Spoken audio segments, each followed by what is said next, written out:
ಆಶೀರ್ವಾದವನ್ನ ಬಯಸ್ತಾ ಬಯಸ್ತಾ ಬಯಸ್ತಾ ಸರಿಯಾಗೋಣ. ಈ ಗೀತೆ ನಾಯಕರ ಗೀತೆಯಲ್ಲ, ಈ ಗೀತೆ ಕಲಾವಿದರ ಗೀತೆಯಲ್ಲ, ಈ ಗೀತೆ ಪ್ರತಿಯೊಬ್ಬ ಭಕ್ತಿಗಳ ಗೀತೆ, ಪ್ರತಿಯೊಬ್ಬ ಭಕ್ತಿಯ ಅಭಿಮಾನಿಗಳ ಗೀತೆ. ಹಾಗಾಗಿ ನಮ್ಮ ದೇಸಿ ಮ್ಯೂಸಿಕ್ ವ್ಯಾಲ್ಯೂನ ಈ ಭಕ್ತಿಯ ನಾದ ಶಿಕ್ಷಣಕ್ಕೆ ಕೈಗಳು ತಾಳವಾಗಲಿ, ಮೇಳವಾಗಲಿ, ನಾಟವಾಗಲಿ ಬರಲಿ ಒಂದು ಪ್ರೀತಿಯ ತಪ್ಪಾಳುಗಳ ಸ್ವಾಗತ ಎಲ್ಲರಿಗೂ ಪ್ರೀತಿಯ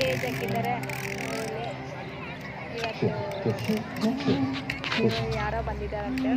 ಡ್ಯಾನ್ಸ್ ಇದೆ, ಸಾಂಗ್ಸ್ ಇದೆ.